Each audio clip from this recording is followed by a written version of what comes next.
Mutant Nation, I'm here at Kissimmee Muscle Gym with Jonathan McGrail. Good to meet you. Owner, proud owner. Hey. Welcome everyone to the world famous Kissimmee Muscle 24-hour gym. I'm Jonathan, face man, front man, man about town. And we'd like to always welcome you to come train with us here. And you're damn good on camera. We're early in the episode, you already got it down. I'm very excited to be here, man. Of course, this is Olympia Central. We're here at Olympia week. The gym's packed. I haven't filmed in a really busy gym for a little while, you know, at peak time with everyone here visiting. So it's gonna be a lot of fun. Just walking in the door, your gym's off the hook, the environment and everything, it's fantastic. So I'm excited to see it. So without further ado, I want to see Kissimmee Muscle. Let's do it. Okay, I'm Big Ron Partlow, and this is Mutant on a Mission.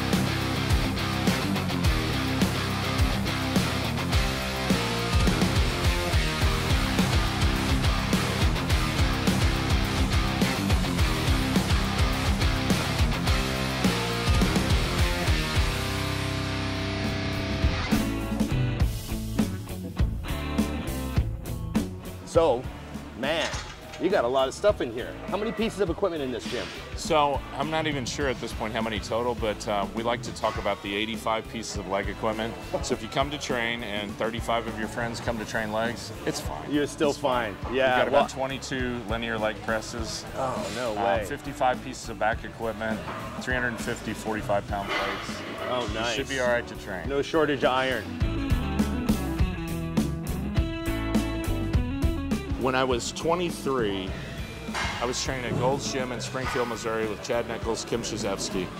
We had an Icarian leg press. Right. This was our main leg press. Right. And it was a great piece, but then I went to Gold's Venice and I trained on the Flex linear leg press. Yep. And in my mind, that was the one that would do it. Yeah. So that was the first one I was trying to get. It took 4 or 5 pieces into it to get that one. Cybex was first here. Right. And so you can't watch Blood and Guts and not have a Cybex leg press. Yeah, the old Mark I. And I love that one. Bet. And so Bodymaster came along. The Icarian, surprisingly, once you get them all side by side, you can start doing trade-offs. And I learned a few years back, there's not one that's better. They're just all different. Mm-hmm. Now you got a bunch of racks and stuff in here. Yeah. Obviously a lot of deadlifting going on. This is a really cool piece. It is. Now you said you just had you got a bunch of stuff from Arsenal. Yeah. What made you pick this piece? So this one's one, almost all of the stuff that we had is the old school stuff. And part of that's just so we can, what I realized it when I bought the Cybex kneeling leg curl. Yeah. I hadn't used it since 1995 or 6. And then when it got here, when I got on it, I had memories from 1995 or 6. Yeah. And so I realized that our travelers that come from all over the world, they had a gym that they loved. And maybe it only had a few pieces of great equipment, but when they get on it, this flood of memories comes back because you're engaging the senses that you used then. And so we stick with a lot of the old school stuff because of that, and because it was better made, and because it was made for function. Right. Arsenal's one company that's still trying to make pieces for effect. You got a lot of control in this thing. Straight leg deadlifts, you're kind of lifting the weight. This you can really control it. So you can do glutes, you can do hamstrings, you can do lower back with this thing. And I tend to do it both on erectors and I do it on hamstrings. I don't feel my glutes as much because as you get towards the top, it unloads. Right. Straight leg is going to be better for me on that. But everything else, it's just nasty. If I was doing glutes, I would put a band on it. Put a band on it. Yeah. That's a really great piece. Let's head to the back room. I heard you have a room where there's a lot of girls training glutes. There are. Is that possible? It is possible. Let's go have a look. There's a lot of guys training glutes in there too. Welcome to Glute World. Hey. So the idea originally, this room, when you took over the gym, this was a separate room. Yeah. They weren't, and you had to knock the wall out. Yeah. We spent $100,000 to bring this back to life. Bring this back to life. And we said we'll do some turf work in there. Protect the turf, keep it turf. Right. And then one piece came and another piece came and... We'll take a bit of turf. Yeah, we've got enough turf. And then you realize you get more people using the glutes than using the turf. Yeah. Yeah. And it's funny because, you know, I cracked the joke about, you know, all the girls training glutes. Yeah. But, you know, actually, two guys training glutes. Yeah. Sean Clarita did a big piece on the gluteator last time he was here. He said, hey, I got that feedback. Hey, we're all doing something now, you know? I don't squat anymore, so I got to do something, right? You got to do something. 2020 Olympia, John Meadows was here, and we had an opportunity to interact with him and work with him. Yeah. And he introduced the gym. He said, Kissimmee, am I saying that right? And then he said, Jonathan's gym. And it was just such a special moment because we competed against each other for years. And the fact that he knows that I have a gym and that he's here.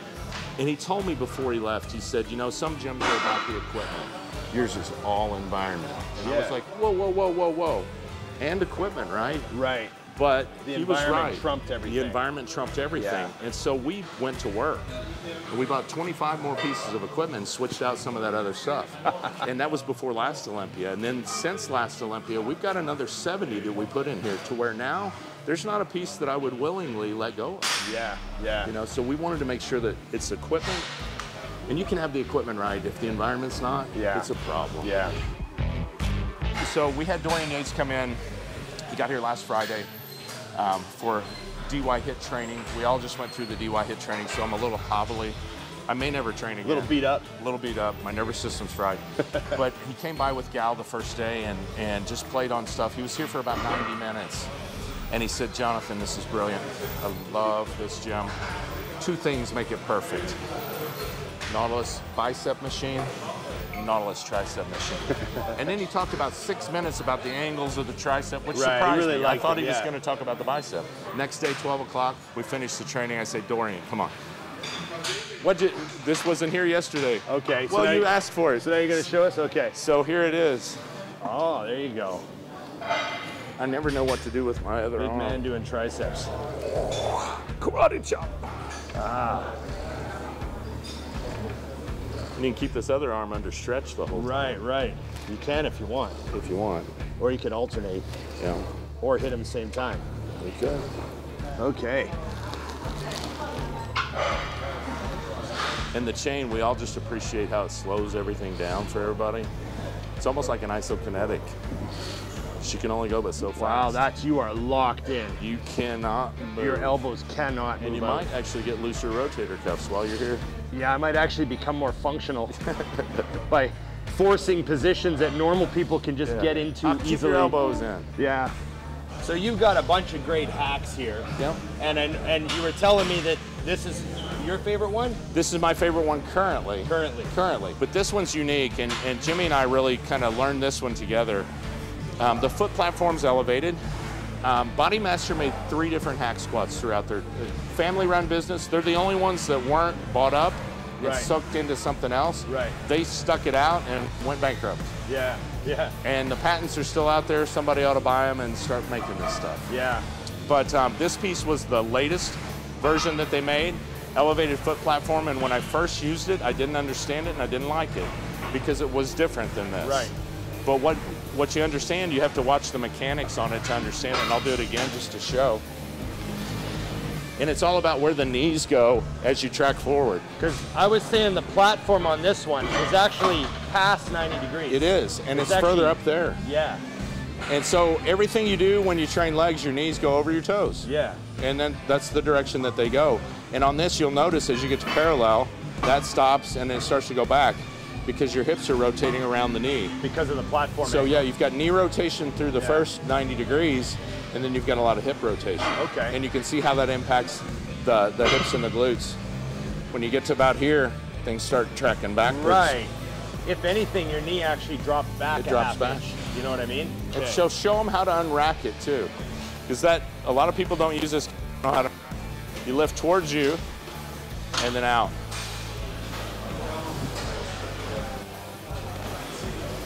So we're tracking forward, and now you start. And you got about another 6 inches you could drop there. Yeah, because I'm a tall guy. Yeah, you can drop it into the basement on this thing. Oh yeah. And it's just so different. It's more like a squat. Yeah, it's very noticeable. Yeah. Versus being out all all a low rack too. You get a little nervous coming down. Like, I don't know if I can re-rack it. To us, we realized after the first 2 Olympias that bodybuilders aren't our main focus. I'm a bodybuilder, we're bodybuilders, we love bodybuilding. Yeah. We created a gym that the highest level of bodybuilders can be proud to train in. But travelers are our bread and butter. 70% of our business, travelers from all over the world. And so it doesn't matter if you're Mr. Olympia or if you need to drop 10 pounds for a wedding, people here are serious. Yeah. We're gonna take care of you when you're here. Yeah. You're a traveler, you're Mr. Olympia, I don't care, we're gonna take care of you when you're here. You're gonna get your workouts in. Yeah. And then we're part of your memories, we're part of your stories for decades. You've had stories about the great gyms you trained at. Oh man. And that's all we ever wanted, was to have something that meant something to people. Yeah. You know, so we can, it's temporary. I know. It's Japanese sand art. The wind's gonna come along one day and it's gone. But today, we get to train. So Mutant Nation, Kissimmee Muscle Gym 247. Thanks for having me, John. Thank you. Obviously, I still got to train, so I'm going to pound out a workout. Let's do it. Kissimmee Muscle 247. World famous. There you go. Mutant Nation, I'm about to lift some weights. So of course, if you're going to come to Kissimmee and you're a traveler, because like John was telling us, it's a traveler's gym, I'm going to add my pin. I see a few from Vancouver already, but I'm going to try to get it right where West Coast Iron might be. I'm just going to take a bit of a guess, right about there. So there's the red pin. Big Ron from West Coast Iron in Port Coquitlam, BC. There we go. We're on the map. I'm into my chest workout at Kissimmee here. Having a good one. The gym's packed. It's Olympia week. Everyone's arriving, so it's really good energy in here. You got to use the pieces that are free. Of course, no plan B. Go Sean Clarita. Boom, boom. He's just over there actually, but we're not going to bug him right now. Okay. We're gonna have a good solid chest workout here.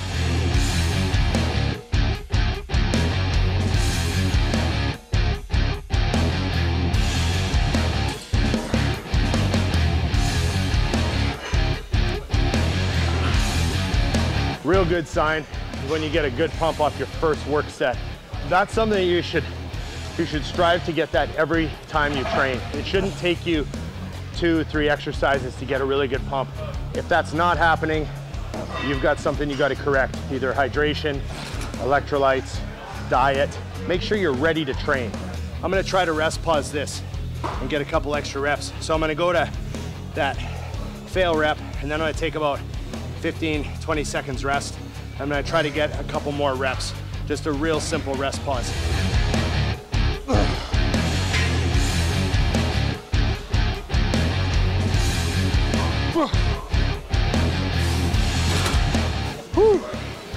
Okay, hang tight. We're gonna do one more rest pause. Try to get one more single.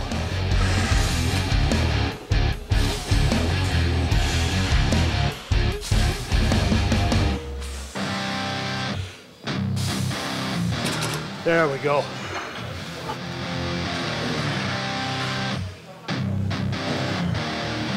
One thing you want to do on pec deck is you'll find you're doing your quality reps and then it starts to get heavy.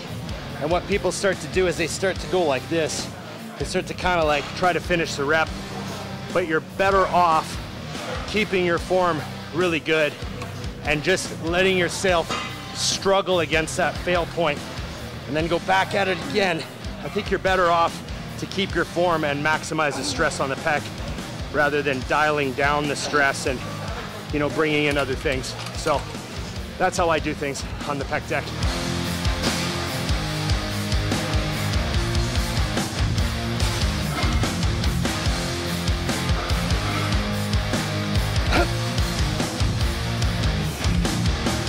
Remember, when you come to the gym, Olympia week, the most important thing is what people think you've been doing, right? You want them to think you've been getting ready for this, you know?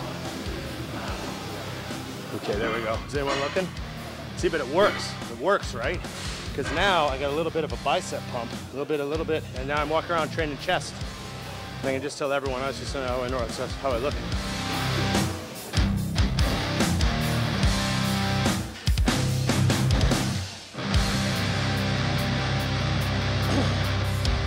when you're on the road or you're on holidays or traveling for work or whatever, and you got to get your workouts in, I definitely think it's a good idea to somewhat forget your logbook or your normal typical stuff, just with so many variables. You know, like I moved 3 hours ahead and I only got 6 hours of sleep. So I'm sort of all over the place. And you know, your meals aren't right and everything. So obviously you still want to have killer workouts, but have some fun. Don't slave yourself to today's hack squats and you're on vacation. Like, just go in and like, oh, they got this leg press, and just have fun. You know, that's one of the things about traveling and going to gyms is I think it's actually beneficial to just have a fun road workout, you know? So, and they can still train as hard as possible, but just, you don't have to lock yourself into all this stuff. Just, you know, you're on the road, like, enjoy yourself.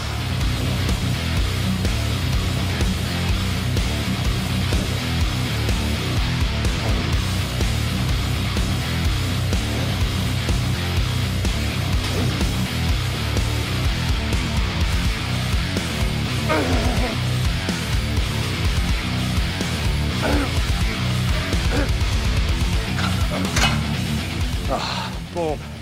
Chest is smoked. That's chest. But I'm not done yet. I'm gonna do a little bit of arms. I haven't decided if it's biceps or triceps yet, but I will decide after I unload this. We're set up on the old Strive Preacher Curl. There's a lot you can do on this. I'm just loading it in the middle right now. Gonna pound a couple of good sets and then I might use the posts. So we'll see how it feels.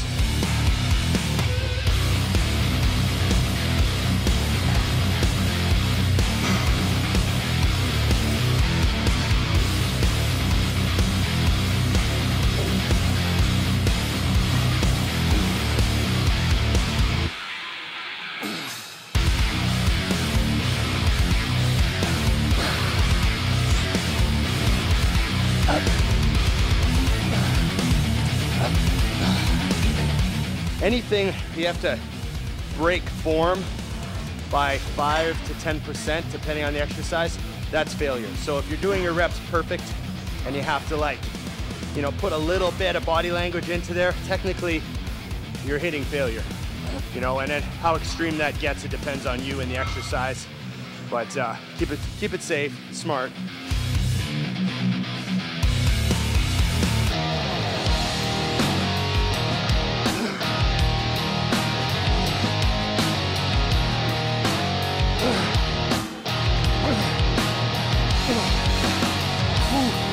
Sometimes on these shoot days, you know, I'll give you a quick rundown, just most people don't know, and well, most people don't care, but for those of you that do, you know, typically I'd have, you know, 2 or 3 meals in me before I train, but you know, today we got up, I had a small breakfast. The buffet was actually not good this morning. I had some scrambled eggs and like a little bit of oatmeal, that was it. And then that was at like, what time is it now? That was at like 8 o'clock in the morning. And then with all the shooting and stuff, I had a bar before we shot. And now it's 3 in the afternoon. I haven't had a second meal yet, but I've been drinking a ton of aminos, EAAs, and I'm very hydrated, and I had some salt in my water and everything, so I'm still having a good workout. So a lot of people think that food is what dictates their workout, but I don't think it is. I think you have to be generally well fed. But I think that hydration and electrolytes play a much larger role in whether or not you can have a good workout, you know, 3 hours since you ate or 4 hours since you ate, you know. So don't be such a slave to, you know, that sort of stuff. There's always going to be a day where you miss a meal or something, but if you're hydrated and you've got your salt in you and you've got good blood volume, you can still have a killer workout.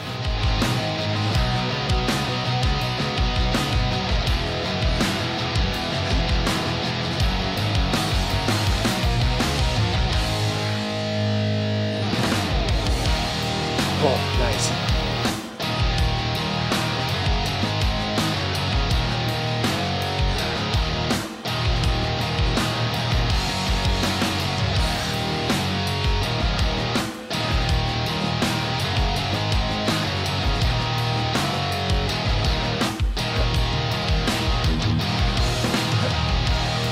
Again, you want to be aware of all the details.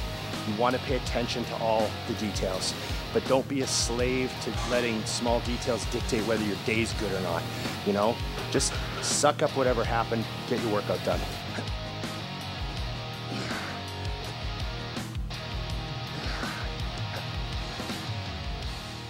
I want to thank everybody here. Like I said, great gym. So I just want to thank John one more time. Thank Kissimmee Muscle, Olympia weekend. I'm Big Ron. I'm out.